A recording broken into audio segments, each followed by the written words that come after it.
Le portrait est double pour ce dernier JT. Nous recevons le responsable du trophée de l'esprit alimentaire. Bonjour Jean-Pierre Destienne-Dorve. Bonjour, merci de m'accueillir. Et nous recevons également l'un des lauréats de votre trophée, l'un des lauréats de l'année 2008, Pascal Bronicki. Bonjour.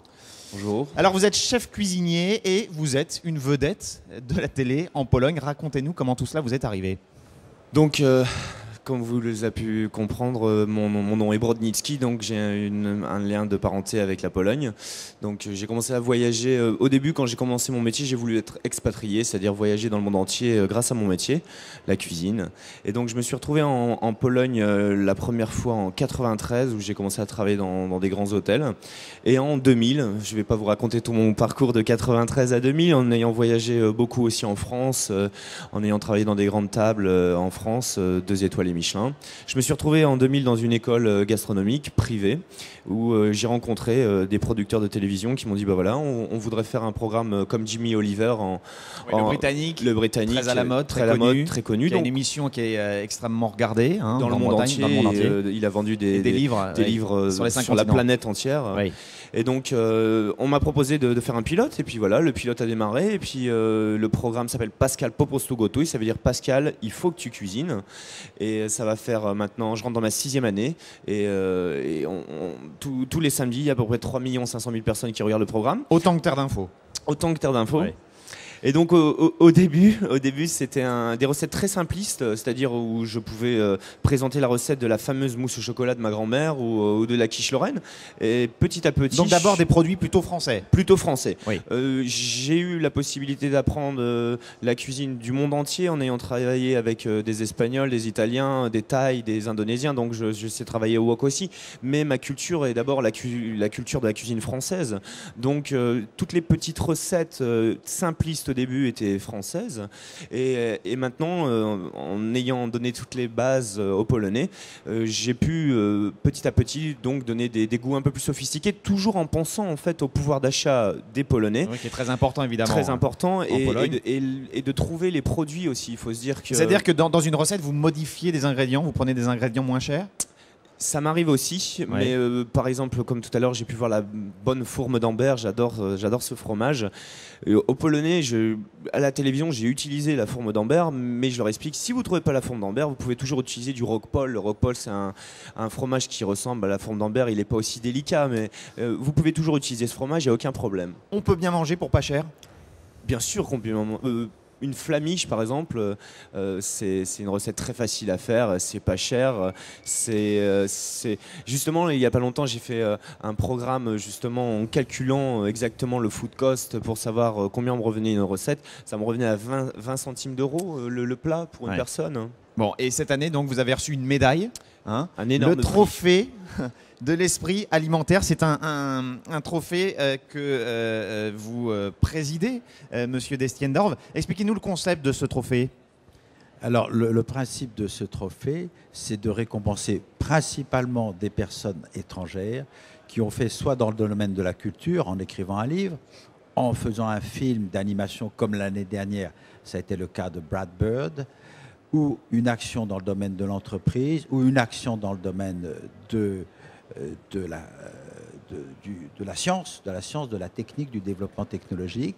Donc, ce sont des personnes qui ont apporté quelque chose, donné une visibilité. Et ce que vous cherchez, c'est quoi? C'est de l'innovation, de l'inédit? Alors, il peut y avoir absolument de l'innovation. Enfin, de toute façon, c'est de l'innovation. Quand Peter Mayle écrit Aventure dans la France gourmande, bon, bah, c'est un ouvrage littéraire dans lequel il décrit ses promenades dans les campagnes. Alors, bon. Qu'est-ce qui vous a intéressé chez Pascal? Alors, chez Pascal, ce qui nous a beaucoup intéressé, c'est d'abord l'esprit d'entreprise. Il a reçu le trophée entreprise. Donc, parce qu'il est très jeune, bon, 32 ans. C'est aussi un élément qui a beaucoup plu au jury, d'avoir quelqu'un qui a encore un énorme potentiel devant lui et qui pourra pendant des décennies parler de la culture alimentaire française. Donc c'est l'esprit d'entreprise, l'idée aussi que cet esprit d'entreprise, il l'a vers les autres parce qu'il est présent sur des plateaux de télévision, il est présent dans les écoles, il s'intéresse bien sûr à la culture alimentaire de la France, mais en même temps un problème qui est important pour tout le monde, pour tous les pays du monde, la question de l'obésité, comment bien se nourrir avec plaisir, mais aussi avec un équilibre intelligent. Le jury, c'est combien de personnes? Alors il y a un jury qui est international, 12 personnes, dans lequel il n'y a personne de l'industrie alimentaire, personne de l'agriculture. Ce sont tous des personnes qui ont en commun Donc il a d'aimer d'autant la plus de France. mérite en fait, Pascal. Oui, oui, absolument. Il y avait personne au sein du jury pour dire bon, je suis de la cuisine, donc moi je veux absolument que ça soit Pascal Brodnicki parce que il est de ma confrérie. Pas du tout. Hein. Quand il y a William Christie, le chef d'orchestre, bon, bah, lui, il a une vue générale sur la France et sa culture. Quand il y a un Nobel américain de médecine, Stanley Prusiner, il est très, très féru de science, mais il aime la science, la France et la bonne cuisine. Donc, nous sommes dans un domaine où on est au-dessus des partis. Donc, ce jury est international, indépendant. Il ne reçoit absolument rien. Il fait Oui, ça on ne gagne bénévolement. rien. Une ligne en plus sur son CV. Voilà. Merci. Non, quand même, le Rapidement, parce qu'on le déborde. lauréat a reçu un superbe trophée donné par la maison Dôme, donc quelques kilos de bagages supplémentaires. Ah bon. Voilà. Et donc, c'est Merci. une distinction sur la base d'un bel objet qui représente les arts de la table français. Merci beaucoup, merci à tous les deux. Merci Bonne encore. journée. Merci bien.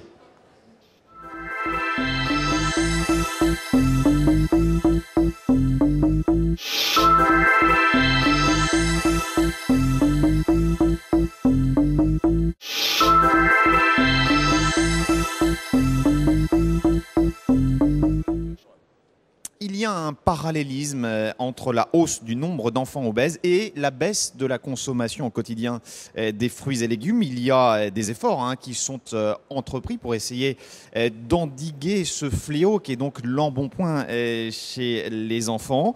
Des fruits entrent dans les cours d'école. Jean-Pierre Lebrun, vous allez nous en parler. Bonjour. Bonjour. Vous êtes ingénieur au Conseil général de l'agriculture et de l'alimentation. Distribution gratuite des fruits et légumes à la récréation. L'opération a commencé le mois dernier, à la rentrée de septembre. À rentrée scolaire, Est-ce oui. qu'on peut dresser un premier bilan? Un premier bilan. Actuellement, ce sont environ 400 écoles sur le plan général qui bénéficient de ce programme, dont 250 situées en ZEP, ce qui représente environ 50 000 enfants.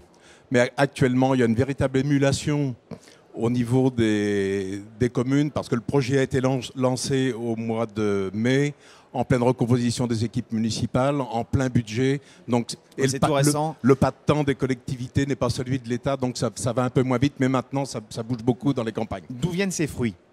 Alors, ces fruits, l'OMC est là, le Code des marchés publics est là, viennent de marchés qui sont contractés par les collectivités territoriales qui, seules, depuis les lois de décentralisation, ont la compétence de nourrir les enfants dans les restaurants. Donc l'État, en fait, achète des fruits et les redistribue. Pas l'État. Les collectivités locales achètent des fruits et les redistribuent gratuitement. Et les redistribuent. Tout ça est gratuit, bien sûr. D'une manière... Le ministre Michel Barnier, lorsqu'il a lancé cette opération, n'a pas souhaité que ça se substitue aux fruits pendant la restauration. Donc c'est distribué en respectant les règles préconisées par le PNNS, c'est distribué à la récréation de 4 heures avec un accompagnement pédagogique une fois par semaine. Qu'est-ce qu'il faut pour donner envie aux enfants de manger des fruits et légumes? Voilà. Le projet, en fait, c'est la reconquête du goût et du plaisir de manger des fruits. Alors, donc, il faut avoir beaucoup d'imagination. Il y a peut-être une pédagogie à mener au niveau des parents aussi, non? Et oui. Voilà. J'ai un fils qui a 11 ans. J'ai en permanence une corbeille de pommes chez moi. Il n'en prend pas. À la télévision le soir, je passe un temps avec lui, j'épluche des pommes, je les mets en quartier, il va manger 2 pommes le soir. Donc voilà, et dans les écoles c'est pareil, il faut introduire des nouveaux fruits parce qu'il y a bien souvent pour les jeunes c'est l'inconnu. Donc on peut faire des brochettes de fruits, ça passe très très bien. Et on rajoute un nouveau fruit à chaque fois. On peut faire des compotes, des salades. Les instituteurs par exemple peuvent faire un travail extraordinaire.